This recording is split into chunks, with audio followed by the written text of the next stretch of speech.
So much. എന്നെ സംബന്ധിച്ചിടത്തോളം വളരെ സന്തോഷമുള്ള ഒരു ദിവസമാണ് ഇന്ന്. കാരണം ഒരു 2 വർഷം മുമ്പ് വളരെ 12th മാൻ്റെ ലൊക്കേഷനിൽ വെച്ചാന്ന് തോന്നുന്നു എന്നോട് ഫസ്റ്റ് അർഫാസ് ഈ ഐഡിയ പറയുന്നത്.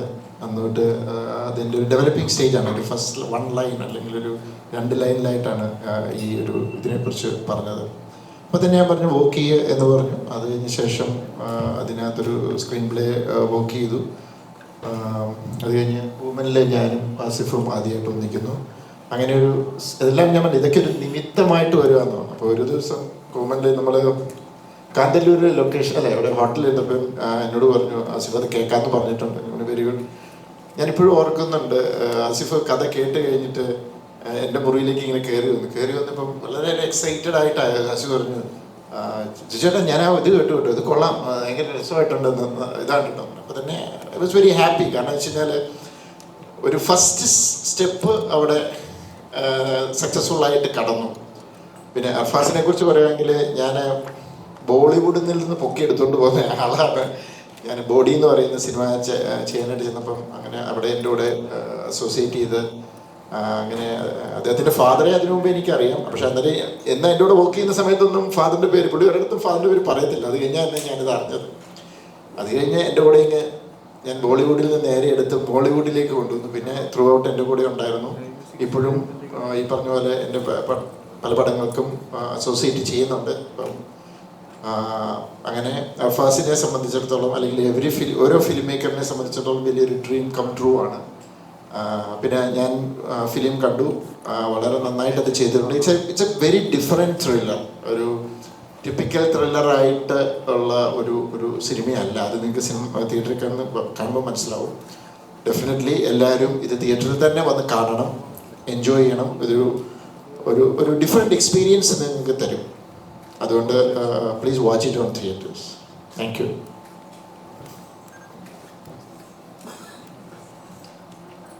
എല്ലാവർക്കും നമസ്കാരം. ജിത്തുചേട്ടൻ പറഞ്ഞ പോലെ ഈ സിനിമയുടെ സ്ക്രിപ്റ്റ് എൻ്റെ അടുത്ത് അർഫാസ് പറയുന്നത് ഞങ്ങൾ കൂമൻ ഷൂട്ട് ചെയ്യുന്ന സമയത്താണ്. കൂമൻ ഷൂട്ട് ചെയ്യുമ്പോൾ ത്രൂ ഔട്ട് എനിക്ക് അർഫാസിനെ ഞാൻ നോട്ടീസ് ചെയ്യുന്നുണ്ടായിരുന്നു. അന്നേരം ജിത്തു സാർ എന്ത് ചിന്തിക്കുന്നു എന്നുള്ളത് ഒരു സെക്കൻഡ് മുന്നേ അർഫാസ് മനസ്സിലാക്കി അർഫാസ് അത് റെക്ടിഫൈ ചെയ്യും എന്നുള്ളത് ഒരു വൈസ് ക്യാപ്റ്റൻ എന്ന നിലയിൽ അർഫാസ് ഭയങ്കര സക്സസ്ഫുൾ ആയിരുന്നു. പിന്നെ ആ സിനിമയുടെ ത്രൂ ഔട്ട് ഷൂട്ടിങ്ങിൽ ഒരു അസോസിയേറ്റ് ഡയറക്ടർ എങ്ങനെ നിൽക്കണം എന്നുള്ളതിനൊരു വലിയ എക്സാമ്പിളായിട്ടാണ് എനിക്ക് അർഫാസിനെ ഫീൽ ചെയ്തത്. അപ്പം ഞാൻ അർഫാസിനോട് നല്ല ഒരു സിനിമ നമുക്ക് ചെയ്യണ്ടേ എന്ന് ചോദിക്കാൻ തുടങ്ങുന്നതിന് 1 മിനിറ്റ് മുന്നെയാണ് അർഫാസ് എൻ്റെ അടുത്ത് ഇങ്ങോട്ട് ചോദിക്കുന്നത് ഞാനൊരു സ്ക്രിപ്റ്റ് പറഞ്ഞാൽ കേൾക്കുമോ എന്ന്. അപ്പോൾ ഞാൻ പറഞ്ഞു അർഫാസ് ഞാനിത് അങ്ങോട്ട് ചോദിക്കാൻ നിൽക്കുമായിരുന്നു എന്ന് പറഞ്ഞു. അങ്ങനെ അർഫാസിൻ്റെ അടുത്ത് ഇപ്പം ജിത്തുചേട്ടൻ പറഞ്ഞ പോലെ ബോളിവുഡ് ഹിസ്റ്ററിയൊക്കെ എനിക്കറിയാം. ഇടയ്ക്കിടയ്ക്ക് സംസാരിക്കുമ്പോൾ ഹിന്ദി കയറി വരും.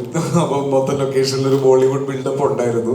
പക്ഷെ നല്ല ടെക്നീഷ്യനാണ്, നല്ല പണിക്കാരനാണ് എന്നൊക്കെ അറിയാവുന്നത് കൊണ്ടും അർഫാസിൻ്റെ ഒരു മൊത്തത്തിലുള്ള സ്റ്റൈലും ഒക്കെ വെച്ചിട്ട് ഞാനൊരു റോം കോം കഥയായിരിക്കും, ഒരു റൊമാൻറ്റിക് കോമഡി ആയിരിക്കും അർഫാസ് എന്നോട് പറയാൻ പോകുന്നത് എന്നുള്ളൊരു മുൻവിധിയിലാണ് ഞാൻ കഥ കേൾക്കാനിരുന്നത്. പക്ഷെ എന്നെ ഞെട്ടിച്ചുകൊണ്ട് അർഫാസ് പറഞ്ഞു തുടങ്ങിയത് ഒരു ത്രില്ലറായിരുന്നു. അത് വളരെ ഒരു വേഗായിട്ടുള്ള ഐഡിയ അങ്ങനെയൊന്നുമല്ല. അർഫാസ് വളരെ ക്ലാരിറ്റിയിലാണ് എന്നോട് ഈ കഥ പറയുന്നത്. ഏകദേശം 1 മണിക്കൂർ ഒറ്റ ശ്വാസത്തിൽ ഒരു സംശയവും ഇല്ലാതെ, അല്ലെങ്കിൽ സോറി ഞാനത് പറയാൻ വിട്ടുപോയി, അങ്ങനെയൊന്നും ഇല്ലാതെ ഒരു സീൻ ഓർഡറിലാണ് അർഫാസ് എൻ്റെ അടുത്ത് കഥ പറയുന്നത്. അത് പറഞ്ഞു കഴിഞ്ഞിട്ട് ഈ ക്യാരക്ടേഴ്സിൻ്റെ 3 ക്യാരക്ടേഴ്സാണ് ഇതിന് മെയിനായിട്ട് നിൽക്കുന്നത്. അമല ചെയ്യുന്ന ക്യാരക്ടറും ഷറഫ് ചെയ്യുന്ന ക്യാരക്ടറും. ഇവരുടെ ക്യാരക്ടർ ഹിസ്റ്ററി, ബാക്ക്ഡ്രോപ്സ്, ഇവരിങ്ങനെ പെരുമാറാനുള്ള കാരണം എന്ന് വേണ്ട ഞാൻ എന്ത് സംശയമാണോ ചോദിക്കാൻ സാധ്യതയുള്ളത് അത് മുഴുവൻ അർഫാസ് എനിക്ക് പറഞ്ഞു തന്നു. അപ്പോഴും ഞാൻ എക്സൈറ്റ്മെൻ്റ് ഒന്ന് മനസ്സിൽ വെച്ച് നേരെ ജിത്തുചേട്ടൻ്റെ അടുത്ത് പോയി പറഞ്ഞു ചേട്ടാ എനിക്ക് ഭയങ്കര വർക്കായി, നമുക്കിത് പിടിക്കാം എന്ന് പറഞ്ഞ് പിന്നെ അങ്ങോട്ടുള്ള ഓരോ സ്റ്റെപ്സും എന്നെ എക്സൈറ്റ് ചെയ്യിപ്പിക്കുന്ന രീതിയിലായിരുന്നു അർഫാസിൻ്റെ എൻ്റെ അടുത്തുള്ള ഓരോ മീറ്റിങ്ങും. അപ്പോൾ അങ്ങനെ വന്ന് ഞങ്ങളിത് ഷൂട്ട് ചെയ്യുമ്പോൾ ആദ്യം ഷൂട്ട് ചെയ്യാൻ പ്ലാൻ ചെയ്തത് ഒരു ഭയങ്കര ഡെസേർട്ടഡ് ആയിട്ടുള്ള ഒരു സ്ഥലം വേണമെന്നായിരുന്നു. അപ്പോൾ മൊത്തത്തിൽ ഈ സിനിമയുടെ ഒരു നെറേറ്റീവിലും മേക്കിങ്ങിലും അർഫാസിനൊരു പുതുമ ആഗ്രഹം ഉണ്ടായിരുന്നു. അപ്പം അങ്ങനെ അതിൽ നിന്നാണ് ഇതിനൊരു പുതിയ ലൊക്കേഷൻ തന്നെ വേണം, അല്ലെങ്കിൽ നമ്മൾ സ്ഥിരം കാണുന്ന മലയാള സിനിമയിലോ മേ ബി ഒരു സൗത്ത് ഇന്ത്യൻ സിനിമയിൽ നമ്മൾ കണ്ടിട്ടുള്ള ഒരു ഫ്ലേവർ മാറ്റി പിടിക്കണം എന്നുള്ളതിലാണ് ഈ സിനിമ ട്യുണീഷ്യ വരെ എത്തുന്നത്. റാമിൻ്റെ ലൊക്കേഷനിലേക്ക് ഇവർ പോകുന്ന സമയത്ത് കണ്ടൊരു ലൊക്കേഷൻ അർഫാസിൻ്റെ മനസ്സിലുണ്ടായിരുന്നു. അങ്ങനെ അത് കമ്മ്യൂണിക്കേറ്റ് ആയി. ഇത് നമ്മൾ അവിടെ ഷൂട്ടിങ്ങിനെത്തി. ഒരുപാട് ലിമിറ്റേഷൻസിൽ നിന്നാണ് ഈ സിനിമ ഷൂട്ട് ചെയ്യുന്നത്. കാര്യം ഇത് ഞങ്ങൾ ഷൂട്ട് ചെയ്ത ലൊക്കേഷൻ എന്ന് പറഞ്ഞാൽ നമുക്ക് മെയിൻ റോഡിൽ നിന്ന് ഏകദേശം 1 കിലോമീറ്ററോളം 1.5 കിലോമീറ്ററോളം ഞങ്ങളുണ്ടാക്കിയ റോട്ടിൽ കൂടെ വേണം ഇതിൻ്റെ ലൊക്കേഷനിൽ എത്താൻ. അപ്പോൾ ഇതുപോലെ ലൈറ്റ്സും എക്യുപ്മെൻറ്റ്സും ഒക്കെ എത്തിക്കാനുള്ളൊരു ബുദ്ധിമുട്ടുണ്ടായിരുന്നു. പക്ഷെ അതിനെല്ലാം ഓവർകം ചെയ്യാൻ ഒരു പെർഫെക്റ്റ് ടീം ഈ സിനിമയ്ക്ക് ഉണ്ടായിരുന്നു. അതിൽ DOP അപ്പു പ്രഭാകറാണ് ചെയ്തിരിക്കുന്നത്. മലയാള സിനിമയിൽ ഇനി അറിയപ്പെടാൻ പോകുന്ന, അല്ലെങ്കിൽ മലയാള സിനിമയിൽ ഏറ്റവും തിരക്കുള്ള സിനിമറ്റോഗ്രാഫേഴ്സിൽ ഒരാളാവാൻ പോകുന്ന ആളായിരിക്കും അപ്പു. അതുപോലെ JD ഇതിൻ്റെ സൗണ്ട് ചെയ്തിരിക്കുന്നവർ, ഇതിൻ്റെ ടെക്നിക്കൽ സൈഡ് മുതൽ ഇതിലെല്ലാവരും ഈ സിനിമയെ ഇഷ്ടപ്പെട്ട് ഇതൊരു നല്ല സിനിമയാക്കണം എന്ന ആഗ്രഹത്തോടെ വർക്ക് ചെയ്ത ആളുകളാണ്. ഒരു ചെറിയ ക്രൂ വെച്ചിട്ടാണ് ഈ സിനിമ ഷൂട്ട് കംപ്ലീറ്റ് ചെയ്തത്. അത് ജിത്തു ചേട്ടനെ പോലെ ഒരു ആളുടെ ഗൈഡൻസിൽ ഈ സിനിമ റിലീസാവുന്നു. അപ്പോൾ എനിക്ക് ഒരുപാട് പ്രതീക്ഷയുള്ളൊരു സിനിമ കൂടിയാണിത്. ഇപ്പോൾ ഇതിൻ്റെ ട്രെയിലറും ഒക്കെ കണ്ടു കഴിയുമ്പോൾ ആളുകൾക്ക്, നിങ്ങൾക്ക് എല്ലാവർക്കും ഇതിൻ്റെ ഒരു മൂഡ് മനസ്സിലായിട്ടുണ്ടാവുമെന്ന് ഞാൻ വിചാരിക്കുന്നു. ഇതൊരു തിയേറ്റർ ഫൺ എൻ്റർടൈനർ എന്നൊന്നും പറയുന്നില്ല, നല്ലൊരു സിനിമയായിരിക്കും ഇത് എന്നുള്ളതിൻ്റെ അകത്ത് എനിക്കൊരു സംശയമില്ല. ബാക്കി കണ്ടിട്ട് നിങ്ങളാണ് തീരുമാനിക്കേണ്ടത്. Thank you. Same. Good evening, everyone. Thank you for being here. I think main highlight points ഇവരെല്ലാവരും പറഞ്ഞു കഴിഞ്ഞു. ഞാനും എൻ്റെ പ്രോജക്റ്റിലേക്കുള്ള എൻട്രീസ് ത്രൂ ജിത്തു സർ. ജിത്തു സാറിൻ്റെ അടുത്ത് എനിക്കൊരു കോൾ വന്നിട്ടാണ് ഞാൻ അർഫാസിനെ മീറ്റ് ചെയ്യുന്നത്. അപ്പോൾ തന്നെ ജിത്തു സാർ എനിക്ക് അർഫാസിനെ പറ്റിയൊരു നല്ലൊരു ഇൻട്രൊഡക്ഷൻ തന്നിരുന്നു. So and being a huge Jeethu sir movie fan, ഞാൻ അത്രയും എക്സൈറ്റഡ് ആയിട്ട് തന്നെയാണ് ഞാൻ അർഫാസിനെ മീറ്റ് ചെയ്തത്. I was really looking forward to that narration. And story കേട്ടപ്പോൾ തന്നെ ഇതിലേക്ക് എന്നെ അട്രാക്ട് ചെയ്ത, അല്ലെങ്കിൽ എനിക്ക് ചെയ്യാനായിട്ട് ഒത്തിരി എക്സൈറ്റ് ചെയ്ത ഫാക്ടർ ഇതിൻ്റെ സ്റ്റോറി ആൻഡ് സ്ക്രീൻ പ്ലേ ആണ്. ഈ മെയിൻ ഈ ഫിലിം എങ്ങനെയാണെന്ന് വെച്ചാൽ നമ്മൾ യൂഷ്വലി ഒരുപാട് ക്യാരക്ടേഴ്സ് ഉള്ള ഫിലിംസ് ഉണ്ടാവാറുണ്ട്. ബട്ട് ദിസ് ഫിലിം മെയിൻലി 3 ക്യാരക്ടേഴ്സാണ് ഇത് ഡ്രൈവ് ചെയ്യുന്നത്. ആൻഡ് അവരുടെ ഇടയിലുള്ള ഒരു ഡ്രാമ, അവരുടെ ഇടയിലുള്ള ഒരു ജേർണിയാണ് ഇതിനെ മുന്നോട്ട് കൊണ്ടുപോകുന്നത്. സോ അങ്ങനെ ഒരുപാട് യുണീക്കായിട്ടുള്ള ട്യൂണീഷ്യയിലുള്ള ഷൂട്ടിങ് ആൻഡ് ഇതിൻ്റെ മേക്കിങ്സ്, ഒരുപാട് യുണീക്ക് ഫാക്ടേഴ്സ് ഉള്ള ഫിലിമാണിത്. And ഇതെല്ലാം comes in a thriller genre that makes it more engaging for the audience to watch. ഇതൊരു എക്സ്പെരിമെൻ്റൽ മൂവിയാണ്. It's A slow burner. And Asif പറഞ്ഞ പോലെ എന്തായാലും ഒരു മോശം സിനിമയാവില്ല എന്ന് ഞങ്ങൾക്ക് എല്ലാവർക്കും നല്ല ഉറപ്പുണ്ട്. ആൻഡ് ഞങ്ങളെല്ലാവരും we have poured our heart and soul into this film. Like he said, ട്യൂണീഷ്യയിൽ ഞങ്ങൾ ഷൂട്ട് ചെയ്തപ്പോൾ ഒരുപാട് ലിമിറ്റേഷൻസ് ഉണ്ടായിരുന്നു. ക്രൂ മെമ്പേഴ്സ് വളരെ ലിമിറ്റഡ് ആയിരുന്നു. എന്നാലും ഞങ്ങൾക്കിതൊരു ഒരു ക്രിയേറ്റീവ് എക്സ്പെരിമെൻ്റ് ആയിരുന്നു ഈ പ്രോജക്റ്റ്. ഒരു തിയേറ്ററൊക്കെ ചെയ്യുന്ന പോലെ ലൈവ് സൗണ്ട് ആയിരുന്നു. ഒരുപാട് റിഹേഴ്സലൊക്കെ ചെയ്തിട്ട് ചില സമയത്ത് നമ്മൾ ചില പ്രോജക്ട്സ് ചെയ്യുമ്പോൾ നമ്മൾ ക്രിയേറ്റീവ്ലി ഒത്തിരി സാറ്റിസ്ഫൈഡ് ആവും. അങ്ങനത്തെ ഒരു ഫിലിമാണിത്. And I'm very very grateful that I could be a part of this film. So thank you Arfaz, thank you Jittu sir, thank you Asif, and thanks to the production. And definitely എൻ്റെ കരിയറിൽ ഞാൻ എന്നും ഓർത്തിരിക്കുന്ന ഒരു ഫിലിമായിരിക്കും ഇത്. And it's മറ്റന്നാൾ റിലീസാവുകയാണ്. So very very excited and looking forward. And നിങ്ങളുടെ എല്ലാവരുടെയും സപ്പോർട്ട് വേണം. So thank U.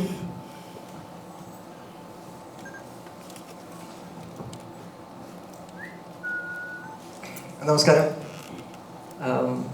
Level cross 26 July റിലീസാവുകയാണ്. അപ്പോൾ നിങ്ങളെല്ലാവരും പോയി കാണണം.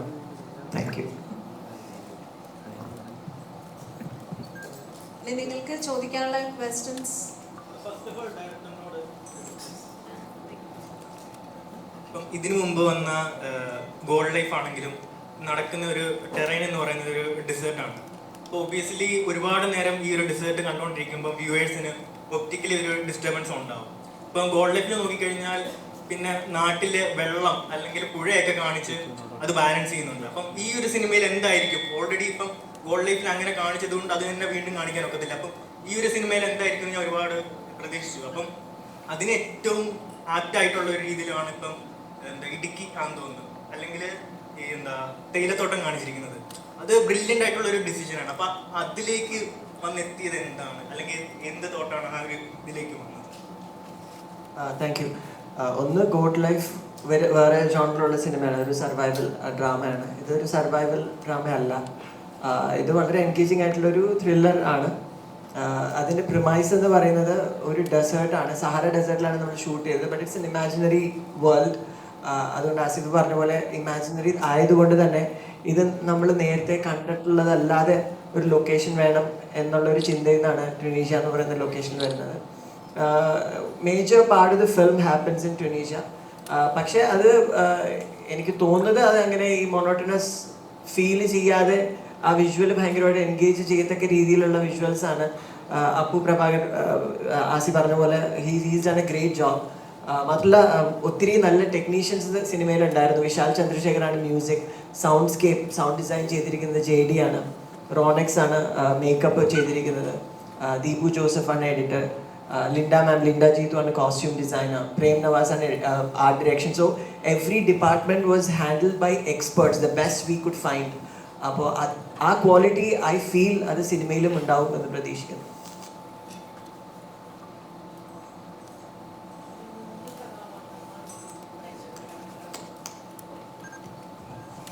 ഈ 3 കഥാപാത്രങ്ങളെ വെച്ചിട്ട് പ്രേക്ഷകരെ 2.5 മണിക്കൂറോളം തിയേറ്ററിൽ ഇരുത്താന്ന് പറഞ്ഞത് കുറച്ച് പ്രയാസമായ കാര്യമല്ലായിരുന്നു. അതെങ്ങനെയാണ് സ്ക്രിപ്റ്റിൽ നോക്കി? അത് ഈ 3 ക്യാരക്ടറിനെ വെച്ച് ഈ മൊണോട്ടണസ് ആകാതെ എങ്ങനെ കൊണ്ടുപോകാം എന്നുള്ളൊരു തോട്ടിൽ നിന്ന് ഉടലെടുത്തതല്ല സ്ക്രിപ്റ്റ്. ഈ സ്ക്രിപ്റ്റിൻ്റെ റിക്വയർമെൻറ്റ് അനുസരിച്ച് ഈ ക്യാരക്ടേഴ്സ് മതി, ഇതായിരുന്നു അതിൻ്റെ റിക്വയർമെൻറ്റ്. അതുകൊണ്ടാണ് ആ സ്ക്രിപ്റ്റിൻ്റെ 3 ക്യാരക്ടേഴ്സായിട്ട് വരുന്നത്. പിന്നെ അത് നിങ്ങൾ കാണുമ്പോൾ അത് മനസ്സിലാവുമെന്ന് പ്രതീക്ഷിക്കുന്നു. ഇതിൽ ഒരുപാട് it's about a man who lives in solitude. 2 characters ഇതിൽ ഏറ്റവും ഇമ്പോർട്ടൻ്റ് ആയിട്ടുള്ള ക്യാരക്ടേഴ്സിൽ 2 പേര് സോഷ്യൽ സ്പെക്ട്രത്തിൻ്റെ എക്സ്ട്രീം എൻഡ്സിൽ നിൽക്കുന്ന 2 പേരാണ്. So in real world scenario ഒരുപക്ഷെ അവർ കാണുക പോലും ചെയ്യാൻ സാധ്യതയില്ലാത്ത 2 പേര് ഒരുമിച്ച് കുറേ സമയം സ്പെൻഡ് ചെയ്യുമ്പോൾ തന്നെ we eager to know what is happening between the. അപ്പോൾ ആ ഒരു ബേസിക് പ്രമൈസിലാണ് ഇത് വർക്ക് ചെയ്തിട്ടുള്ളത്.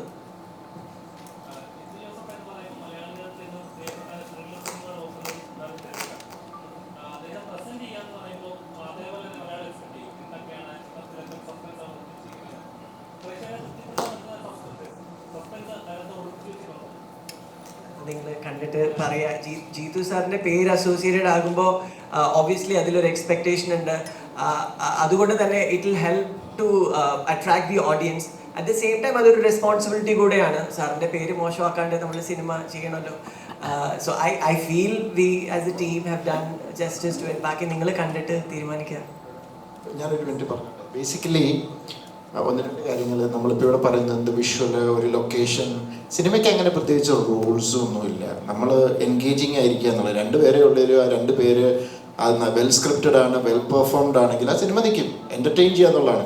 ഇവിടെ എത്രയോ 100 ആർട്ടിസ്റ്റ് നിന്ന് അഭിനയിച്ച പടമൊക്കെ ഇവിടെ തിയേറ്ററിൽ കൂടെ സർവൈവ് ചെയ്യാതെ പോയിട്ടുണ്ട്. സോ അതല്ല എനിക്ക് ഇതിനകത്ത് ഏറ്റവും അട്രാക്ഷൻ തോന്നിയത്, അല്ലെങ്കിൽ എനിക്ക് ഏറ്റവും ഇഷ്ടപ്പെട്ടത്, അർഫാസ് എന്നോട് വന്ന് ഈ കഥ പറഞ്ഞപ്പോൾ ഞാൻ അർഫാസ് അങ്ങനെ ചിന്തിച്ചല്ലോ എന്നുള്ളത്. ആസ് എ ഫിലിം മേക്കർ സാധാരണ ആൾക്കാർ ചിന്തിക്കുന്നതിൽ നിന്ന് വിഭിന്നമായി ചിന്തിച്ചു എന്ന് കരുതി അർഫാസ് ഇപ്പോൾ പറയുന്നത് ലോകത്തിൽ ഇന്നേവരെ ആരും പറയാത്ത കാര്യമൊന്നുമല്ല. കാരണം ഞാൻ പണ്ട് ഞാൻ സിനിമയിലേക്ക് വരാൻ ആഗ്രഹിച്ചിരുന്ന സമയത്ത് ശേഖർ കപൂർ, ഞാനൊരു ഒത്തിരി ഇൻ്റർവ്യൂ പറഞ്ഞിട്ടുണ്ട്, മഹേഷ് ഭട്ട് ശേഖർ കപൂർ ഇൻ്റർവ്യൂവിലും മഹേഷ് ഭട്ട് ശേഖർ കപൂറിനോട് ചോദിക്കുന്നുണ്ട് ബഡ്ഡിങ് ഡയറക്ടേഴ്സിന് എന്തെങ്കിലും മെസ്സേജ് കൊടുക്കാനുണ്ടോ എന്ന് ചോദിച്ചു. അദ്ദേഹം പറഞ്ഞിട്ടുണ്ട്, if you want to be a good director go against the rules of the industry എന്നാണ്. അപ്പോൾ ഇവിടെ എല്ലാവരും ഒരേ പാറ്റേൺ, ഒരേ ഇത് എങ്ങനെ ചെയ്യും, അങ്ങനെ ചിന്തിക്കുമ്പോൾ അർഫാസ് വന്ന് എന്നോട്, അർഫാസ് പല കഥകൾ പറഞ്ഞിട്ടുണ്ട്, അത് പലതും ബാക്കിയൊക്കെ നല്ലത് തന്നെയാണ്. പക്ഷേ ഇത് എനിക്ക് ഭയങ്കരമായിട്ട് സ്ട്രൈക്ക് ചെയ്തു. കാരണം ഇറ്റ്സ് എ ഡിഫറെൻറ്റ് ഫിലിം. അതുകൊണ്ട് തന്നെയാണ് ഞാനിങ്ങനെ ഭയങ്കരമായിട്ട് സപ്പോർട്ട് ചെയ്തത്. കാരണം മലയാളത്തിന് ഇന്ന് എനിക്ക് തോന്നുന്നത് ഇന്ത്യയിൽ ഏറ്റവും കൂടുതൽ ഇങ്ങനെയുള്ള ഡിഫറെൻറ്റ് സിനിമകൾ ചെയ്യാനും അത് ആസ്വദിക്കാനും കഴിവുള്ള ഒരു ഗ്രൂപ്പാണ് നമ്മുടെ കേരളം മലയാളികൾ എന്ന് പറയുന്നത്. അതുകൊണ്ട് തന്നെയാണ് ഞാൻ ധൈര്യമായിട്ട് നിന്നത്.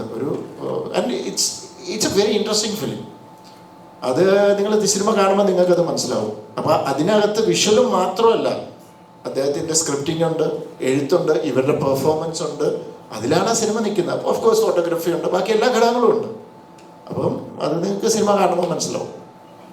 ആസിഫ് ഖാൻ ഉദയഗിരിക്ക് ശേഷം ഏറ്റവും അധികം ഫിസിക്കലി ഡിമാൻഡിങ് ആയിട്ടുള്ള സിനിമയാണോ ഇപ്പോൾ ചെയ്തിട്ടുള്ളത്? ആൻഡ് ഇതിലെ മേക്കപ്പ് അല്ലെങ്കിൽ അതിന് വഹിച്ചിട്ടുള്ള കോസ്റ്റ്യൂംസ്, ലുക്സ്, 2 ലുക്ക് ഉണ്ടെന്നൊക്കെ ട്രെയിലർ കണ്ടപ്പോഴാണ് മനസ്സിലായത്. എത്രത്തോളം ഫിസിക്കലി ഡിമാൻഡിങ് ആയിരുന്നു ലെവൽ ക്രോസ്? ഫിസിക്കലി ഡിമാൻഡിങ് എന്ന് പറയുമ്പോൾ എനിക്ക് എൻ്റെ ഒരു മേജർ കൺസേൺ അങ്ങനെ ഒരു ക്യാരക്ടറിലേക്ക് എത്തുമ്പോൾ, ആ ഒരു അപ്പിയറൻസിലേക്ക് എത്തുമ്പോൾ അതൊരു ഫാൻസി ഡ്രസ് ആവരുത് എന്നുള്ളൊരു ആഗ്രഹം ഉണ്ടായിരുന്നു. കാര്യം ആ സ്ക്രിപ്റ്റ് ഡിമാൻഡ് ചെയ്യുന്ന അല്ലെങ്കിൽ ആ ക്യാരക്ടർ ഡിമാൻഡ് ചെയ്യുന്ന ഒരു ലുക്ക് അതൊട്ടും ഈ ഏജ് കെട്ടി വെച്ച ഒരു ഫീൽ ഇല്ലാതെ കുറച്ച് റിയൽ ആയിരിക്കണം, ഒറിജിനൽ ആയിരിക്കണം എന്നൊരു ആഗ്രഹം ഉണ്ടായിരുന്നു. അപ്പോൾ അതിന് വേണ്ടിയിട്ട് 3-4 ഗെറ്റപ്സ് നമ്മൾ ഫൈനൽ ചെയ്തിരുന്നു. കുറച്ചധികം കോസ്റ്റ്യൂംസ് ട്രയൽ ചെയ്തിരുന്നു.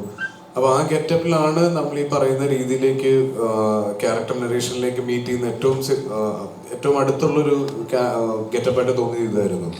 അപ്പം അതിനോട് ആ ക്യാരക്ടറിനോട് ജസ്റ്റിഫൈ ചെയ്യുന്ന ഞങ്ങളെ കൊണ്ട് പോസിബിൾ ആയിട്ടുള്ളൊരു ഇത്. പിന്നെ ചാലഞ്ച് എന്ന് പറയുമ്പോൾ അതിൽ ഏറ്റവും വലിയ ചലഞ്ച് അത് തന്നെയായിരുന്നു. നമ്മൾ ഈ വേഷം കെട്ടുകയും പെർഫോം ചെയ്യുന്ന സമയത്ത് ക്യാരക്ടർ ലൂസ് ആവുകയും ചെയ്യുമ്പോഴാണ് അത് ഫാൻസി ഡ്രസ് ആവുക. അപ്പം അത് ആവാതിരിക്കാൻ മാക്സിമം ട്രൈ ചെയ്തിട്ടുണ്ട്. അത് ഇനി പ്രേക്ഷകരാണ് പറയേണ്ടത്.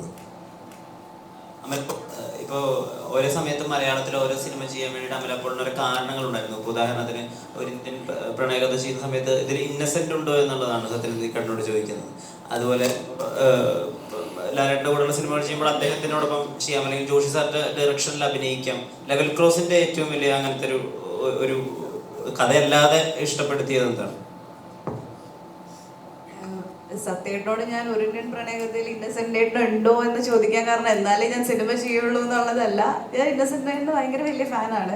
പിന്നെ സത്യേട്ട ഫിലിമിലുള്ള ഒരു കോമൺ ഫാക്ടർ ആണല്ലോ, അപ്പം ആ ഒരു എക്സൈറ്റ്മെന്റിലാണ്. പിന്നെ റൺ ബേബി റൺ ആണെങ്കിലും അതിൻ്റെ story, Lalettan, Joshiy sir, it's a combo. അതൊക്കെ ഒരു വലിയൊരു ബ്ലെസ്സിങ്സ് ആയിട്ടാണ് ഞാൻ കാണുന്നത്. ആക്ച്വലി ഞാൻ ചൂസ് ആൻഡ് പിക്ക് ചെയ്ത ഫിലിംസ് അല്ല, എന്നിലേക്ക് വന്ന ഫിലിംസ് ആണിത്.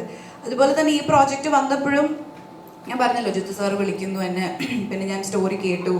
ആൻഡ് ഇതിൻ്റെ actors Asif and Sharafudheen, technically strong ആയിട്ടുള്ളൊരു ക്രൂ. ആൻഡ് മെയിൻലി എനിക്ക് ഇതിൻ്റെ സ്റ്റോറി ആൻഡ് എനിക്ക് ആസ് എ ഡയറക്ടർ അർഫാസ് എനിക്കത് നരേറ്റ് ചെയ്തതും അർഫാസിൻ്റെ ഒരു വിഷൻ, അർഫാസിൻ്റെ ക്ലാരിറ്റി എന്നെ അതെല്ലാമാണ് കൺവിൻസ് ചെയ്തത്.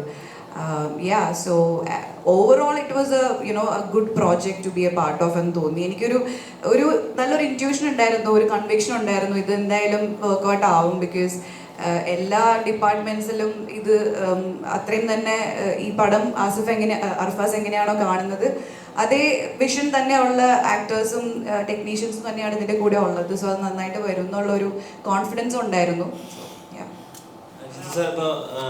എന്തൊക്കെ പറഞ്ഞാലും ഈ ആരാണ് ഇത് പ്രസന്റ് ചെയ്യുന്നത് എന്ന് പറയുമ്പോൾ നമുക്കൊരു എക്സ്പെക്ടേഷൻസും ബെഞ്ച് മാർക്കൊക്കെ ഉണ്ടാവുമല്ലോ. ഇപ്പോൾ ഡേവിഡ് ഫിഞ്ചർ ആണ് മൈൻഡ് റണ്ണർ പ്രസന്റ് ചെയ്യുന്നത് നെറ്റ്ഫ്ലിക്സിൽ എന്ന് പറയുമ്പോൾ ഉണ്ടാകുന്ന ഒരു കാര്യമുണ്ടല്ലോ. അല്ലെങ്കിൽ മണിരത്നം പ്രസന്റ് ചെയ്യുന്നു എന്ന് പറയുമ്പോൾ നമ്മൾ പ്രതീക്ഷിക്കുന്ന ഒരു എസ്തെറ്റിക്സ് ഉണ്ട്. അതുപോലെ ജിത്തു ജോസഫ് പ്രസന്റ് ചെയ്യുന്നു എന്ന് പറയുമ്പോൾ നമ്മൾ പ്രതീക്ഷിക്കുന്ന കുറച്ച് കാര്യങ്ങളുണ്ടല്ലോ. ഈ ട്വിസ്റ്റുകൾ, ക്ലൈമാക്സിലെ റിവീലുകൾ, അതൊക്കെ ഇത് ഇവിടെയും വരുന്നുണ്ടോ ആ സാമ്യങ്ങളൊക്കെ?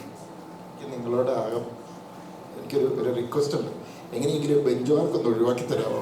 കാരണം ഈ ബെഞ്ച് മാർക്ക് കാരണം ജീവിക്കാൻ പറ്റും. കാരണം ബേസിക്കലി എന്താ പറയുക, ഞാൻ കുറച്ച് സിനിമകൾ ചെയ്തു, അതിനകത്ത് കുറച്ച് ത്രില്ലേഴ്സ് ആയിരുന്നു. ഞാൻ ഹ്യൂമർ ചെയ്തിട്ടുണ്ട്, ഫാമിലി ഡ്രാമ ചെയ്തിട്ടുണ്ട്, കോർട്ട് റൂം ഡ്രാമ ഒക്കെ ചെയ്തിട്ടുണ്ട്. ബെഞ്ച് മാർക്കിൻ്റെ ഒരു ഇതെന്താണെന്ന് എനിക്ക് ഇപ്പോഴും മനസ്സിലായിട്ടില്ല. എൻ്റെ പ്രോബ്ലം അതാണ്. അപ്പം ദൃശ്യം ഇറങ്ങി കഴിഞ്ഞപ്പോൾ തൊട്ട് ഏത് സിനിമ വന്നാലും ദൃശ്യം പോലെ ആയാലും ഞാൻ പറഞ്ഞാൽ വേറൊരു ദൃശ്യം 1 ഉം 2 ഉം തമ്മിൽ കമ്പയർ ചെയ്യുന്ന എനിക്ക് മനസ്സിലാക്കാം. അപ്പം എനിക്കതിപ്പോഴും കൺഫ്യൂസ്ഡ് ആകുക. അതുകൊണ്ട് ഞാൻ ദയവ് ചെയ്ത് പറയാം, എൻ്റെ ബെഞ്ച് മാർക്കും ലെവൽ ക്രോസും തമ്മിൽ കണക്ട് ചെയ്യണ്ട. ലെവൽ ക്രോസ് എന്ന് പറയുന്നത് it's A different film, it's an interesting plot, ഒരു ഡിഫറെൻ്റ് ആയിട്ടുള്ള ഒരു സ്റ്റോറി, അതിനകത്ത് നന്നായിട്ട് പെർഫോം ചെയ്ത ഒരു നല്ല ക്യാരക്ടറൈസേഷൻസ് ഉണ്ട് അതിനകത്ത്. അപ്പം അതൊരു പുതിയ ഫിലിം മേക്കറുടെ ഒരു തോട്ടാണ്. അതിനെ നിങ്ങൾ സപ്പോർട്ട് ചെയ്യുക. അപ്പം അല്ലാതെ നിങ്ങളിത് ഈ സിനിമ ജിത്തു ജോസഫിൻ്റെ യൂഷ്വൽ ട്വിസ്റ്റ് അങ്ങനെ ഒന്നും പ്രതീക്ഷിച്ച് വരണ്ടേ. ഇതൊരു ഒരു വ്യത്യസ്തമായ ഒരു സിനിമ, ഒരു നല്ലൊരു സിനിമ കാണുക എന്നുള്ള രീതിയിൽ വരിക. അല്ലാതെ ഇതിനകത്ത് ഭയങ്കരമായ ട്വിസ്റ്റ് ഉണ്ട്, അല്ലെ ഭയങ്കരമായ ഹ്യൂമർ ഉണ്ട്, അങ്ങനത്തെ ഒന്നുമില്ല. ഇതൊരു ഡിഫറെൻറ്റ്, അതേ ഒരു വ്യത്യസ്തമായൊരു സിനിമ എന്ന് കരുതി ഒരു കാര്യം ഞാൻ പറയാം, ഇത് ലോകത്തിൽ ഇന്ന് ഒരു എന്നൊന്നും അവകാശപ്പെടുന്നില്ല. പക്ഷേ വേറൊരു എക്സ്പീരിയൻസ് ആയിരിക്കും ഈ സിനിമ എന്നാണ് എൻ്റെ വിശ്വാസം.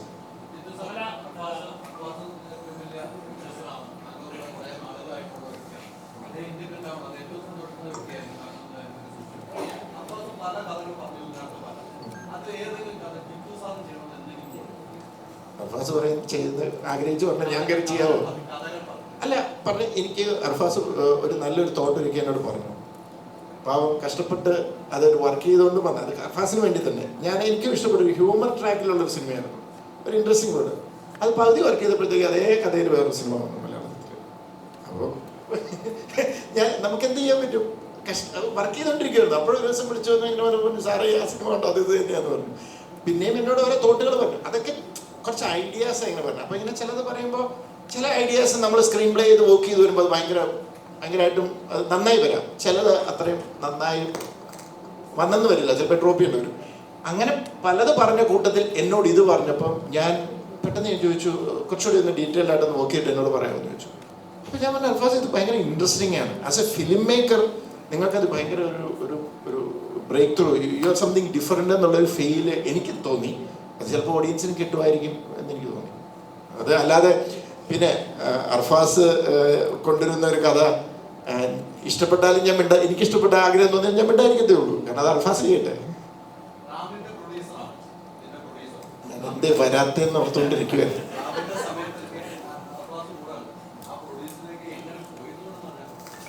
പ്രൊഡ്യൂസർ അല്ല, അത് ഞാൻ തന്നെയാണ്.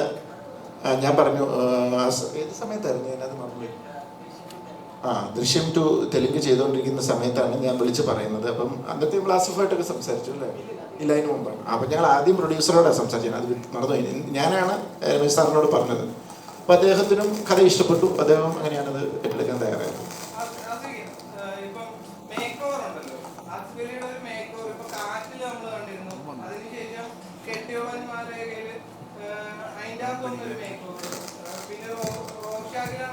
കണ്ണു മാത്രം കാണിച്ചിട്ട് ഉള്ളൊരു മേക്ക് ഓവറായിട്ട് വേണമെങ്കിൽ ഒരു തരത്തിൽ വേണമെങ്കിൽ അഡ്രസ് ചെയ്യാം. ഇപ്പൊ ഇതിൻ്റെ അകത്ത് വരാൻ നേരത്ത് മാസങ്ങളോളം പല്ലിയൊക്കെ അഭിനയിച്ചത് അമലയാണ് ആ റൂമറിന്റെ പിന്നില്. മാസങ്ങളോളം പല്ല് തേക്കാതെ അഭിനയിക്കാനോ കൂടെ നിൽക്കാനോ എനിക്ക് പറ്റുമെന്ന് അറിയില്ല. ഇനി അമലക്ക് അത് എപ്പോഴാണ് തോന്നിയതെന്നും എനിക്കറിയില്ല. കാര്യം ആ ക്യാരക്ടറിന് അങ്ങനെ ഒരു ഔട്ട്ലൈൻ ഉണ്ടായിരുന്നു കാണുമ്പം. കാര്യം ഒറ്റയ്ക്ക് താമസിക്കുന്ന ഒരാളാണ് അയാൾ. ഒരു സമയം കഴിഞ്ഞപ്പോൾ അയാൾ ലുക്സിനെ പറ്റിയിട്ടോ അല്ലെങ്കിൽ അയാളുടെ ജീവിത രീതിയെ പറ്റിയിട്ടൊന്നും അയാൾ ബോധേഡല്ല. സോഴ്സസ് അങ്ങനെ സൗകര്യമില്ലാത്തതുകൊണ്ടൊന്നല്ല, പുള്ളി ബോധേഡല്ലായിരുന്നു. ആരും കാണാനില്ല. അപ്പൊ അങ്ങനെ ഉണ്ടായിരുന്നു. പക്ഷെ ഞാനതിനു വേണ്ടി പല്ല് തേക്കാതിരുന്നിട്ടൊന്നുമില്ല. പിന്നെ ആ പല്ല് ഒരു പ്രോസ്തറ്റിക് ആണ്. ഒരു ഡോക്ടറെ കൊണ്ട് നമ്മുടെ റോണക്സ് മേക്കപ്പ് ആർട്ടിസ്റ്റ് ഉണ്ടാക്കിയതാണ്. അപ്പൊ ആ പല്ല് ഞാനാണ് ഡെയിലി വീട്ടിൽ കൊണ്ടുപോയിക്കൊണ്ടിരുന്നത്. ഷൂട്ട് കഴിഞ്ഞത് റൂമിൽ കൊണ്ടുപോയി ഞാൻ തന്നെ രാവിലെ വൃത്തിയാക്കി കൊണ്ടുവരുമായിരുന്നു. അപ്പം ആ പല്ലാണ് ആ കാണുന്നത്. എൻ്റെ പല്ല് അകത്തുണ്ട്. അത് ഞാൻ ഡെയിലി തേക്കുന്നുണ്ടായിരുന്നു. എന്നിട്ട് ആ ഡെയിലി ഒരു സെൽഫി എടുത്ത് അയക്കും വീട്ടിലേക്ക് പിള്ളേർക്ക്, ഗുഡ് മോർണിംഗ്. ചാലഞ്ചിങ് ആയിരുന്നു. കാരണം ഫിസിക്കലി അല്ലെങ്കിൽ ലുക്ക് വൈസ് ഒന്നും അല്ല, ബട്ട് പെർഫോമൻസ് വൈസ്. കാരണം ഇതൊരു ഞാൻ പറഞ്ഞല്ലോ, ഈ ക്യാരക്ടേഴ്സിലൂടെയാണ് ഇതിൻ്റെ സ്റ്റോറി പോകുന്നത്. അപ്പം ഒത്തിരി ലേയേഴ്സ് ഉള്ള ഒരു ക്യാരക്ടറാണ് ഞാൻ പ്ലേ ചെയ്ത ചൈതാലി എന്ന് പറയുന്ന ക്യാരക്ടർ. അപ്പോൾ എനിക്ക് ഒത്തിരി കൺഫ്യൂഷൻസ് ഉണ്ടായിരുന്നു. ഒരുപാട് ക്ലാരിറ്റി വേണ്ട ഒരു ക്യാരക്ടറായിരുന്നു. ഐ റിമെമ്പർ ഞാൻ ജിത്തു സാറിനെയും അവിടെ നിന്ന് ടുണീഷ്യയിൽ നിന്ന് വിളിച്ചിട്ട് ഇതിനെക്കുറിച്ച് ഡിസ്കസ് ചെയ്തായിരുന്നു. ഞാൻ ഇതിനെക്കുറിച്ച് ഞാൻ ഒരു സൈക്യാട്രിസ്റ്റാണ് ഞാൻ പ്ലേ ചെയ്യുന്നത്. അപ്പം ഞാനൊരു ഡോക്ടർ, ഒരു സൈക്യാട്രിസ്റ്റ്, എനിക്കറിയാവുന്ന ഒരു ഡോക്ടറെ വിളിച്ചിട്ട് ഞാൻ ഡിസ്കസ് ചെയ്തിരുന്നു. അപ്പോൾ എനിക്ക് ഒരു ക്ലാരിറ്റിയിലേക്ക് എത്താൻ വേണ്ടിയിട്ട് കുറച്ച് സമയം എടുത്തിരുന്നു. But Arfaz was there. എനിക്ക് എൻ്റെ എല്ലാ ക്വസ്റ്റ്യൻസും വളരെ വ്യക്തമായി ക്ലിയർ ചെയ്ത് തന്ന്. അപ്പോൾ ആ ഒരു മെൻ്റൽ എക്സസൈസ്, ആ ഒരു പ്രോസസ്സ് വെച്ച് നോക്കുമ്പം ചാലഞ്ചിങ് ആയിരുന്നു. ബട്ട് എനിക്ക് I really want to thank ഞങ്ങളുടെ DOP അപ്പു പ്രഭാകർ. ലൈക്ക് നമ്മൾ ചില സിനിമയിൽ നമുക്ക് തോന്നില്ല നമ്മളെ കാണാനായിട്ട് വളരെ ഭംഗിയുണ്ടെന്ന്. Like I look really good, like presented very well. ചില ആംഗിൾസ് ലൈക്ക് എല്ലാം ഞാൻ ചെയ്യുന്ന എൻ്റെ പെർഫോമൻസ് വളരെ ബ്യൂട്ടിഫുൾ ആയിട്ട് ക്യാപ്ചർ ചെയ്തിട്ടുണ്ട് അപ്പു. അപ്പം ആ ഒരു രീതിയിൽ എനിക്ക് ഐ എം റിയലി ഹോപ്പിംഗ് ഓഡിയൻസിന് ഇത് കാണുമ്പം മേ ബി ഒരു ഇന്ത്യൻ പ്രണയകഥയ്ക്കൊക്കെ ശേഷം എൻ്റെ അടുത്ത് ഒത്തിരി പേര് പറഞ്ഞിരുന്നു ലവ് സോങ് ഒക്കെ കണ്ടപ്പം അതിന് ശേഷമാണ് അമലേനെ ഇങ്ങനെ കാണുന്നത് മലയാളത്തിൽ, അങ്ങനത്തെ ഒരു പെർഫോമൻസ്. അപ്പം ഞാനും എക്സൈറ്റഡ് ആണ്. മേ ബി ഇത് കഴിയുമ്പം ആ ഒരു ഫീൽ അല്ലെങ്കിൽ ആ ഒരു വൈബ് ഇത് ക്രിയേറ്റ് ചെയ്യുമെന്ന് എനിക്കും ഒരു പ്രതീക്ഷയുണ്ട്.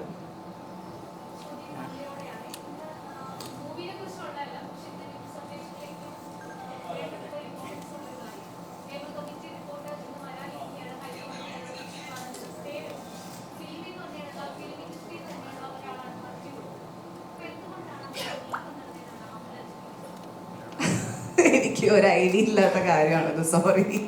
ഞാൻ but I think level cross, let's stick to that. അതെന്തുകൊണ്ട് എന്നോട് തന്നെ ചോദിക്കാൻ കാരണം? സ്ത്രീകൾക്ക് വേണ്ടിയിട്ടുള്ള ഓക്കെ സോറി, ഞാൻ അതിനെക്കുറിച്ച് അവെയർ അല്ല. I am sorry. I think ഞാൻ അതിനെക്കുറിച്ച് പഠിച്ചിട്ട് പറയുന്നതായിരിക്കും നല്ലത്.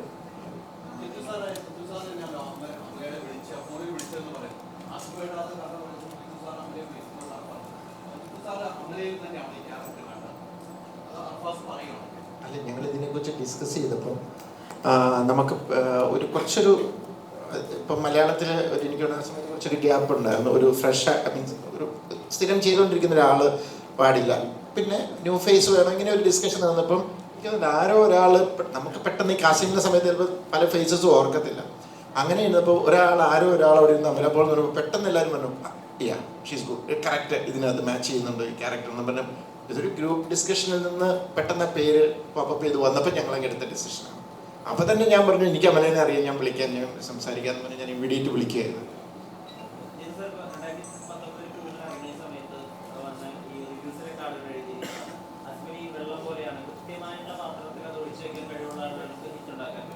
അങ്ങനെയാണ് ഏറ്റവും വലിയ പ്രധാനപ്പെട്ട പ്രത്യേകത അതായിരുന്നു. പെർഫോമർ നമുക്ക് കുറെ കാലത്ത് ഞാൻ കണ്ടു, കണ്ണുകളെ പറ്റിയിട്ടൊക്കെ സംസാരങ്ങളുണ്ടായിരുന്നു.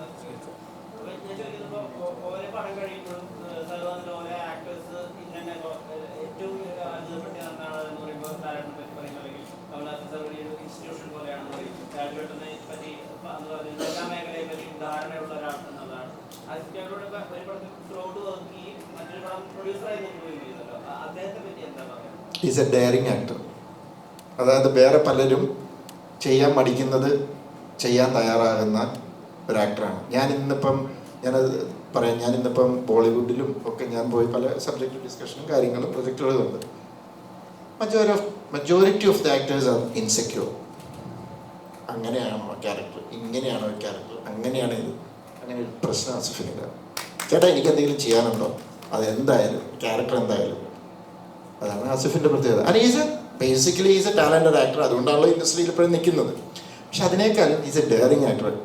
ഇപ്പം ഉയരെ എന്ന് പറയുന്ന സിനിമ ഞാനൊരു കൂമൻ്റെ കഥ കേൾക്കാൻ വന്നപ്പോൾ ഞാൻ പറഞ്ഞു, ഞാൻ പറഞ്ഞു ഭയങ്കരമായിട്ട് എനിക്ക് ബഹുമാനവും സ്നേഹവും തോന്നി, കാരണം ആസിഫ് ആ ക്യാരക്ടർ ചെയ്തതാണ്.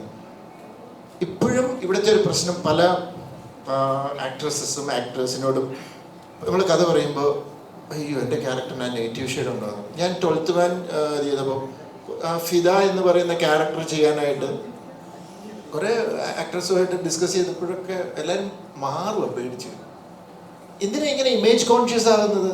അവരൊരു ക്യാരക്ടറിനെ പോർട്രേ ചെയ്യുമല്ലോ, അത് അവരുടെ സ്വഭാവമാണെന്നല്ലല്ലോ നമ്മൾ പറഞ്ഞത്. അതിന് അത്രയ്ക്കും പേടിക്കുന്നുണ്ട് പലരും.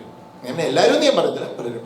പക്ഷെ ആസിഫിൻ്റെ ഏറ്റവും വലിയ ക്വാളിറ്റി ഞാൻ കണ്ടത് is A good actor and is A dairying actor. Thank you sir.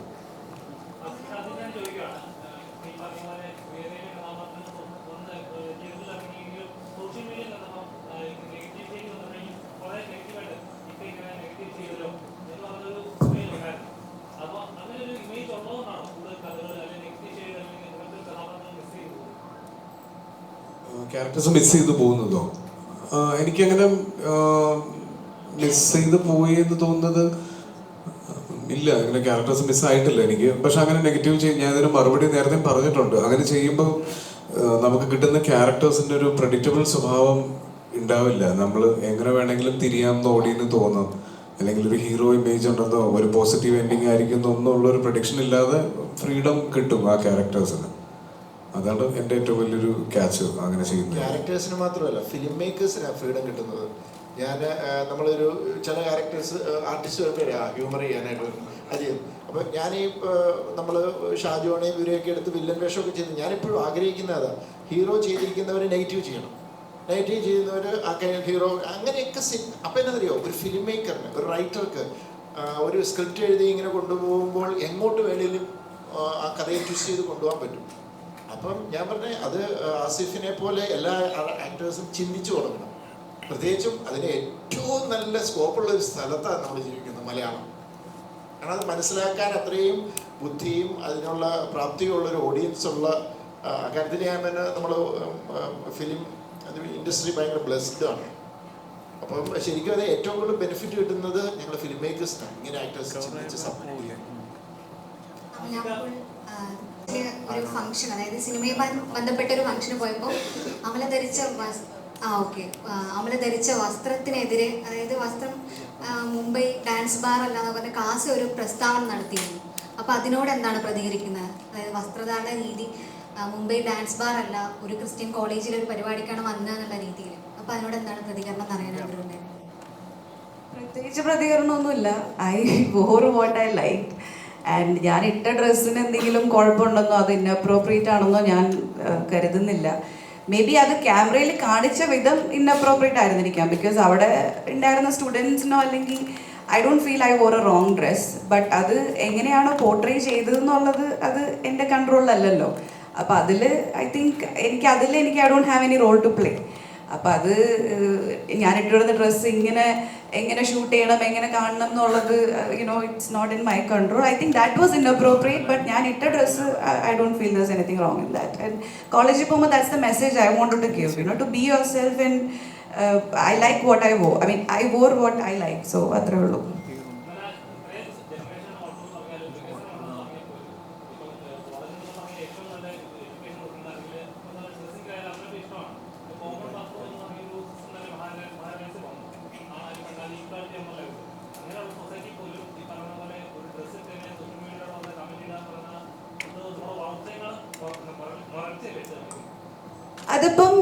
അതിപ്പം അങ്ങനെയായി. നമ്മൾ എന്തിട്ടാലും കമന്റ് ഇടാലോ. ഇപ്പൊ സാരി ഉടുത്താലും അത് എങ്ങനെ പോർട്രേ ചെയ്യുന്നു, അല്ലെങ്കിൽ ഇപ്പം ഇന്ത്യൻ ഡ്രസ് ചുരിദാറോ സാരി ഉടുത്താലും അത് ഐ തിങ്ക് ഓരോരുത്തർ അതിൽ നമുക്ക് പ്രത്യേകിച്ച് കൺട്രോൾ ഇല്ല. അപ്പം അങ്ങനെയുള്ള കാര്യങ്ങളിലേക്ക് I don't really focus because ഞാൻ ഒരു ആക്ടറാണ്. So I want to give my energy into what I do. ഞാൻ ഇവന്റിന് പോകുമ്പോൾ ഞാൻ ധരിക്കുന്ന ഡ്രസ്സ് ഞാൻ എന്താണോ, ഞാൻ അങ്ങനത്തെ ഡ്രസ്സാണ് ഞാൻ ഇവന്റിന് പോകുമ്പോൾ ധരിക്കുന്നത്. ഞാൻ സാരീസ് കൊടുക്കാറുണ്ട്, സൽവാസ് കൊടുക്കാറുണ്ട്, വെസ്റ്റേൺ ഡ്രസ്സ് കൊടുക്കാറുണ്ട്. എനിക്കെന്താണോ കംഫർട്ടബിൾ, എനിക്കെന്താണോ എൻ്റെ മൂഡ് എന്താണോ അതനുസരിച്ചാണ് ഞാൻ ഡ്രസ്സ് ചൂസ് ചെയ്യുന്നത്. പിന്നെ it's all part of this game.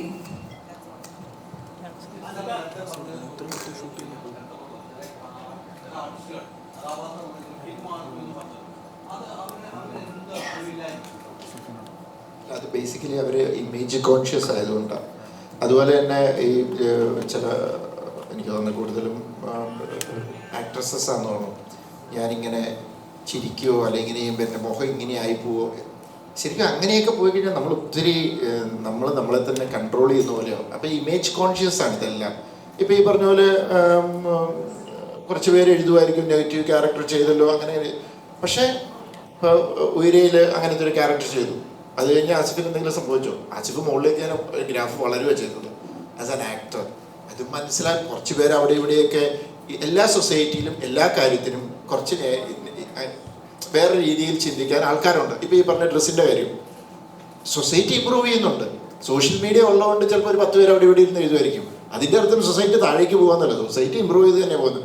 അതിപ്പോൾ 100 കൊല്ലം കഴിഞ്ഞാലും കുറച്ച് പേര് കാണും. എപ്പോഴും ഉണ്ട്, 100 പേരുണ്ടെങ്കിൽ 100 സ്വഭാവക്കാരാണ്, അത്രയേ ഉള്ളൂ. അപ്പോൾ അത് എന്താ പറയുക, ഞാൻ ബേസിക്കലി ഈ ക്വസ്റ്റ്യനിലേക്ക് വരികയാണെങ്കിൽ ഇമേജ് കോൺഷ്യസ് ആണ്. ഞാനിപ്പോൾ ഇങ്ങനെ ചെയ്ത് കഴിഞ്ഞ് പുറത്തേക്ക് ഇറങ്ങുമ്പോൾ ആൾക്കാരെങ്ങനെ എടുക്കും, ചിലപ്പോൾ കുറച്ച് പേര് അത് എടുക്കും, മനസ്സിലാക്കാവുന്നവർക്ക് അത് മനസ്സിലാവും, അത്രയേ ഉള്ളൂ.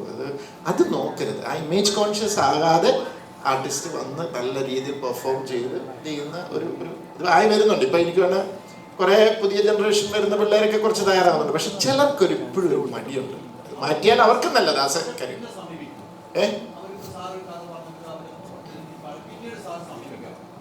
ഇല്ല, കാരണം ഞാൻ ഇതിനെ ഒന്ന് പോയിട്ട് ഇതാണെങ്കിൽ പിന്നെ അല്ല, ഞാൻ അങ്ങനെ ഞാൻ എഴുതിത്തള്ളതല്ല ഞാൻ. അപ്പം ഇനിയിപ്പോൾ ആ വ്യക്തിക്ക് പറ്റുന്ന ഒരു ക്യാരക്ടർ വന്നാൽ അതിന് അതിൻ്റെ സെൽഫിഷ്നെസ്സാണ്. ഞാൻ പോകും, എനിക്ക് ആവശ്യമുണ്ടെന്ന് തോന്നിയാൽ, അല്ലേ ഞാൻ ചെല്ലത്തില്ല. കാരണം നമ്മളൊരു ഒരു ഐറ്റമായിട്ട് ചെല്ലുവാണ്. അപ്പം അവർ നോക്കേണ്ടതിൻ്റെ പെർഫോം ചെയ്യാനുള്ള സാധ്യതയെക്കുറിച്ചാണ്. അതാണ് ഒരു ആക്ടർ നോക്കേണ്ടത്. അല്ലാതെ എനിക്ക് എങ്ങനെയായിരിക്കണം, അയ്യോ എനിക്ക് അങ്ങനെ ആവാൻ പറ്റത്തില്ല, അല്ലെങ്കിൽ എനിക്ക് എന്താ പറയുക ഇല്ലീഗൽ റിലേഷൻഷിപ്പ് ഉള്ള ഒരു ക്യാരക്ടർ ആവാൻ പറ്റത്തില്ല, അല്ലെങ്കിൽ പണ്ട് ഏതോ ഒരു ഇതിനകത്ത് ഒരു പ്രോസ്റ്റിറ്റ്യൂട്ടായിട്ട് ചെയ്യാൻ ഞാനില്ല. അങ്ങനെയൊക്കെ ചിന്തിക്കരുത്. ഇതെല്ലാം ക്യാരക്ടറല്ലേ, അത്രയേ ഉള്ളൂ. അപ്പം ചെല്ലാത്തതിൻ്റെ കാരണം എന്താ പറയുക, അവരുടെ സിനിമയോടുള്ള അവരുടെ അപ്രോച്ച് എനിക്ക് മനസ്സിലായി. ദേ ആർ നോട്ട് പാഷനേറ്റ് എന്നൊരു ഫീലിംഗ് വന്നു. ഫെയിമോ അല്ലെങ്കിൽ ലൈം ലൈറ്റോ മാത്രമാണ്. അങ്ങനെയാവുമ്പോൾ അതിനകത്തൊരു ഇതുണ്ട്, അത്രയേ ഉള്ളൂ.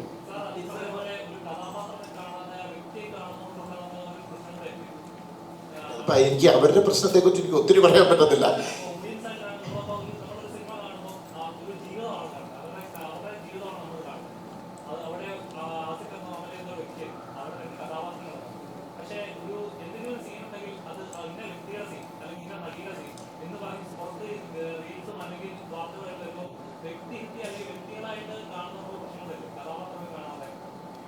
അത് ആരുടെ പ്രശ്നമാണെന്ന് പറയുന്നത്? ആർക്ക് പ്രശ്നമാണെന്ന് പറയുന്നത്?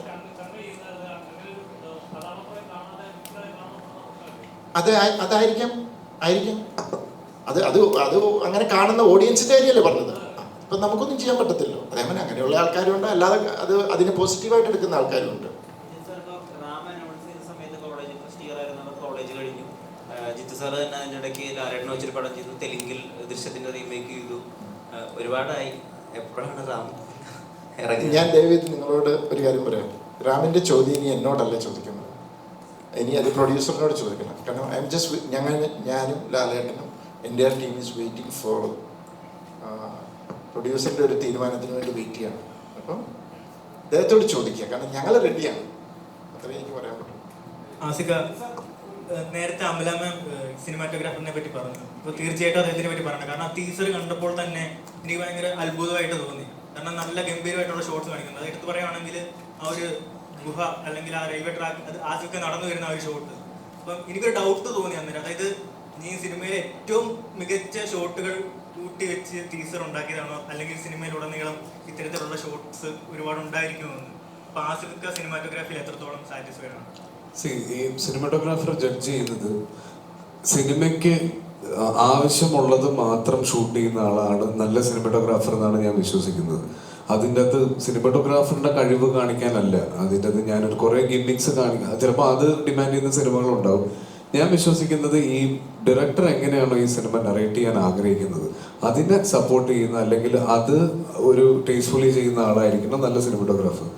അപ്പുവിനെ ഞാൻ ഇതിൽ മെൻഷൻ ചെയ്യാനുള്ളൊരു കാരണം, ഈ സിനിമയെ അപ്പു മനസ്സിലാക്കി ഈ ഒരു മാജിക്കൽ ഫീൽ ഈ സിനിമയിൽ കൊടുക്കുക. ഒരു ഇമാജിനറി വേൾഡ് നമ്മൾ പറയുമ്പോൾ അതിനെവിടെയൊക്കെയോ ഒരു പ്രത്യേകതകൾ, ഒരു അസ്വാഭാവികത തോന്നണം, എന്നാൽ അത് ഭയങ്കര ഗിമ്മിക്കായിട്ട് തോന്നരുത് എന്നുള്ളത് കൃത്യമായ ഒരു ലൈനിലൂടെ അപ്പു പോയിട്ടുണ്ട്. പിന്നെ ആ ലൊക്കേഷൻ ഒരു പുതിയ സ്ഥലമാണ്. അപ്പം നമുക്കത് കാണുമ്പോൾ അതിലെ എല്ലാ ഫ്രെയിംസും നമുക്ക് ഭയങ്കര ബ്യൂട്ടിഫുൾ ആയിട്ട് തന്നെ തോന്നും. അത് തന്നെയായിരുന്നു അർഫാസിന്റെ ഉദ്ദേശവും.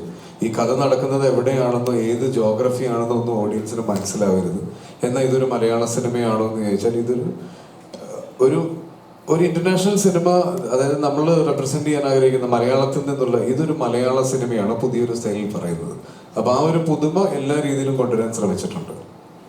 അതേപോലെ ആസിഫ് അലിയുടെ എന്നുള്ള രീതിയിൽ മൾട്ടി ലാംഗ്വേജിൽ വരുന്ന ഒരു ആദ്യത്തെ ഒരു സിനിമയാണ്. അപ്പം ഇപ്പോഴാണെങ്കിൽ തമിഴ് ഓഡിയൻസ് മലയാള സിനിമ, അത് ഏത് നടന്റെ ആണെങ്കിലും നല്ല കഥകൾ, നല്ല കോണ്ടന്റ് ഉണ്ടെങ്കിൽ സ്വീകരിക്കുന്ന ഒരു കാലഘട്ടമാണ്. അപ്പൊ അത്തരത്തിൽ എത്രത്തോളം ഒരു എക്സ്പെക്ടേഷൻ ഉണ്ട്?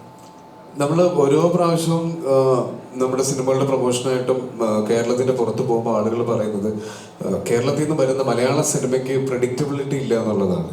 അവിടെ നിന്ന് വരുന്ന സിനിമകൾ ഇത്തരത്തിലായിരിക്കും, അല്ലെങ്കിൽ നമ്മൾ തമിഴ് സിനിമ എന്ന് പറയുന്ന പോലെ, തെലുങ്ക് സിനിമ എന്ന് പറയുന്ന പോലെ ഒരു ഐഡന്റിറ്റി ഇല്ല മലയാള സിനിമയ്ക്ക്. ഇവിടെ നിന്ന് ഓരോ പ്രാവശ്യം പോയി അവിടെ ആളുകൾ ശ്രദ്ധിക്കുന്നത് ഓരോ രീതിയിലുള്ള സിനിമയാണ്.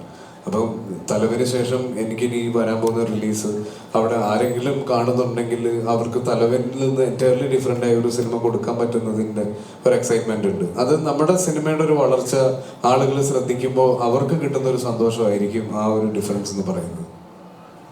2018 അവൻ്റെ ഇത് മൈക്ക് പേടിക്കും, ചുമ്മാ തമാശ.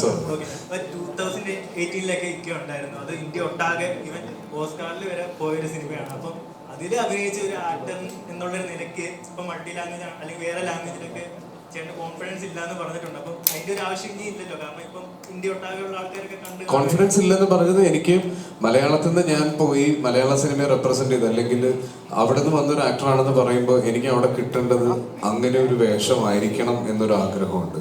പിന്നെ എൻ്റെ ഒരു സിനിമ കണ്ട്, എൻ്റെ ഒരു ക്യാരക്ടർ കണ്ട് അവിടെ നിന്ന് ആളുകൾ മനസ്സിലാക്കിയതിന് ശേഷമായിരിക്കണം അവിടെ പോകണം എന്നുള്ളതുകൊണ്ട്. ഈ വിളികളൊക്കെ വന്ന സമയത്ത് അതിനേക്കാൾ നല്ല മലയാള സിനിമ എനിക്ക് ഇവിടെ കിട്ടുന്നുണ്ടായിരുന്നു, അതുകൊണ്ടാണ് പോകാതിരുന്നത്.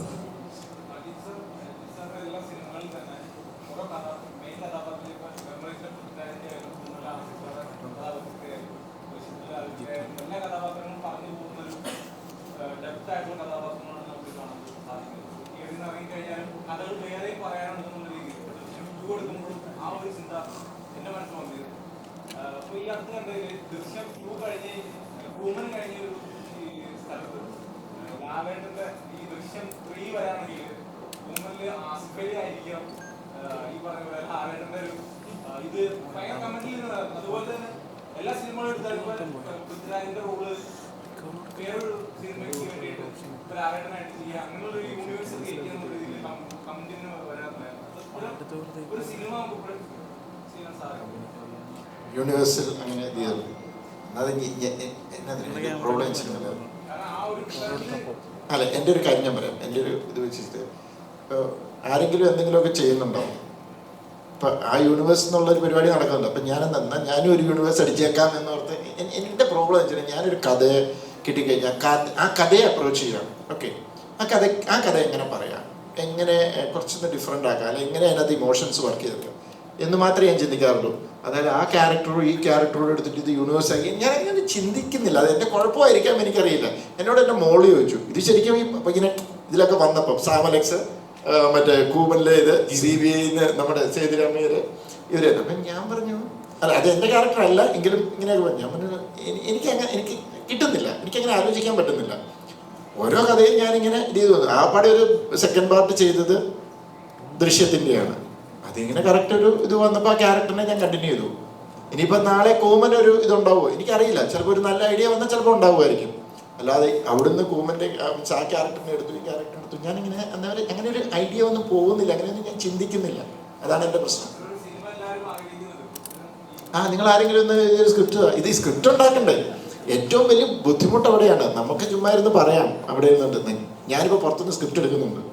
അയ്യോ ദൈവം ഇത് പറഞ്ഞാൽ തുടങ്ങും ഒരബദ്ധം പറ്റി.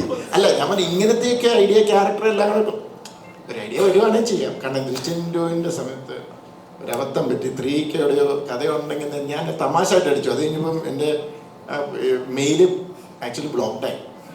സീരിയസ്ലി ആ മെയില് ബ്ലോക്ക്ഡായി. അത് കഴിഞ്ഞപ്പോഴാണ് ഞാനിത് മറന്നുപോയി. അത് കഴിഞ്ഞപ്പോൾ ആരാണ്ട് പറഞ്ഞു സാറിനെ എനിക്ക് അതിനകത്ത് ആ ടൈം ലൈൻ വെച്ചിട്ട് കാണിച്ചു തന്നപ്പോൾ എനിക്ക് ശരിയാ ഞാനൊരു തമാശയായിട്ട് പറഞ്ഞു. പക്ഷെ ഞാനങ്ങനെ ചിന്തിക്കുന്നില്ല. അതാണ് പ്രശ്നം. ഇതിൻ്റെ പേരിൽ ആരും അയക്കണ്ട കേട്ടോ.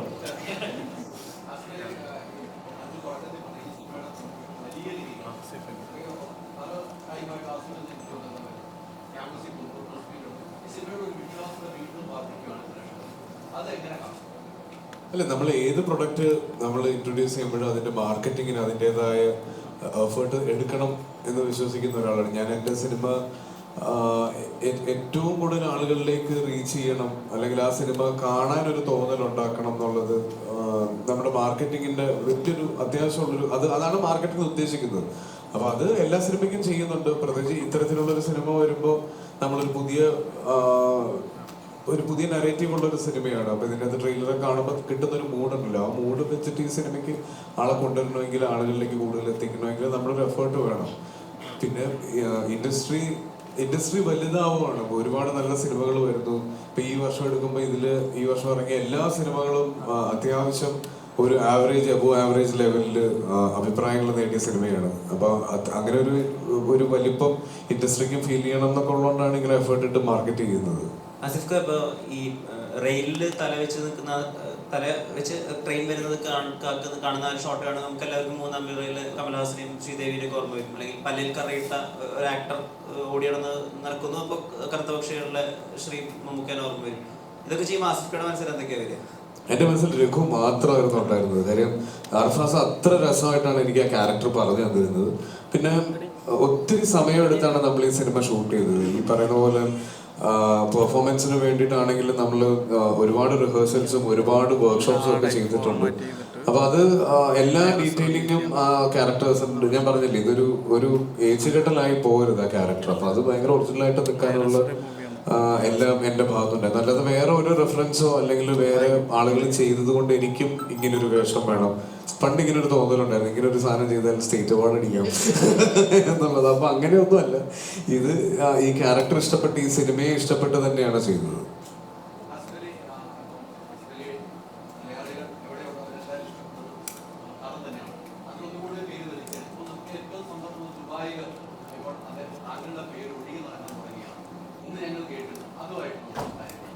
അല്ല, ഞാനും പറഞ്ഞു എനിക്കും സന്തോഷമുള്ളൊരു കാര്യമാണ്, ഒത്തിരി അഭിമാനം തോന്നി. അപ്പൊ അതിന്റെ താഴെ ഒരു കോമന്റ്, എന്നാ പിന്നെ ഇവരൊരു ചില്ലുകൂട്ടിലിട്ട് പുണ്യാളിലിട്ട് പ്രഖ്യാപിക്കുന്നു. അപ്പൊ അതും എല്ലാം ഇതിന്റെ ഭാഗമാണ്. അങ്ങനെ ഒരാൾക്ക് തോന്നി, അത് ഒരുപാട് സന്തോഷം. ഇല്ല, ഞാനും അത് ന്യൂസിലൂടെയാണ് അറിയുന്നത്. എനിക്കും അദ്ദേഹത്തിന് ഒരുപാട് പരിചയമുണ്ട്, പക്ഷെ അങ്ങനെ ഒരു കാര്യം ചെയ്യുന്നു എന്നുള്ളതൊന്നും എനിക്ക് അറിയില്ലായിരുന്നു. അത് ഞാനും കേട്ടപ്പോൾ എനിക്കും തോന്നി അത് കുറച്ച് ഓവറായി പോയില്ലേ.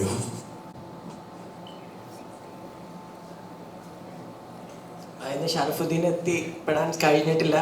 Sharafuddin is also playing a very important part in the film. 3 പേരും ഇമ്പോർട്ടൻ്റ് ആയിട്ടുള്ള ക്യാരക്ടേഴ്സാണ് ചെയ്യുന്നത്. അൺഫോർച്ചുനേറ്റ്ലി ഷറഫിന് ചില പ്രശ്നങ്ങൾ കാരണം വരാൻ പറ്റിയിട്ടില്ല. I feel very blessed to have these kind of actors in my film. And sir അത് പ്രസൻറ്റ് ചെയ്യുക എന്ന് പറയുന്നത് it's a dream come true.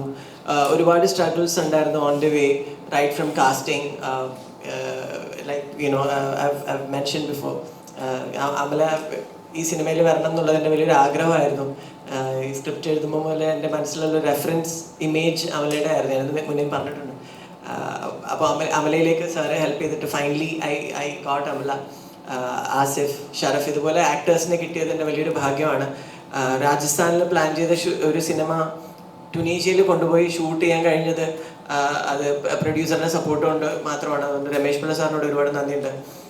ഇനി സിനിമ കംപ്ലീറ്റ് ആയി, it all feels worth when I see the reactions of them after watching the film. So I'm really looking forward to this. I hope you all go and watch the film and you hope like it. നിങ്ങളുടെ അഭിപ്രായങ്ങൾ പറയാം. Thank you so much. Thank you. അപ്പം തീർച്ചയായിട്ടും ഞാൻ എപ്പോഴും പറയാറുള്ളതാണ്, മീഡിയയുടെ support ഒരു സിനിമയുടെ വിജയത്തിന് എത്ര അത്യാവശ്യമാണെന്നുള്ളത് എന്നെപ്പോലെ അല്ലെ എന്നേക്കാൾ നന്നായിട്ട് നിങ്ങൾക്കറിയാം. അത് നിങ്ങൾ ഇതുവരെ തന്ന സപ്പോർട്ടിനേക്കാൾ കൂടുതൽ സപ്പോർട്ട് ഈ സിനിമയ്ക്ക് കിട്ടുമെന്ന് പ്രതീക്ഷിക്കുന്നു. ഇതൊരു നല്ല സിനിമയാണെങ്കിൽ മാക്സിമം ആളുകളിലേക്ക് എത്തിക്കുക. സിനിമകൾ നന്നാവുമ്പോഴാണ് നമ്മുടെ ഇൻഡസ്ട്രി വലുതാവുന്നത്. നമ്മുടെ ഇൻഡസ്ട്രി വലുതാവുമ്പോൾ നമുക്ക് എല്ലാവർക്കും അത് ബെനിഫിഷ്യലാണ്. നമുക്ക് എല്ലാവർക്കും ഒരുമിച്ച് നന്നാവാൻ പറ്റട്ടെ എന്ന് ആശംസിക്കുന്നു. Thank you. Thank you so much. അപ്പോൾ എല്ലാവരും സപ്പോർട്ട് ചെയ്യുക. 26-ാം തീയതി എല്ലാവരും തിയേറ്ററിൽ തന്നെ പോയി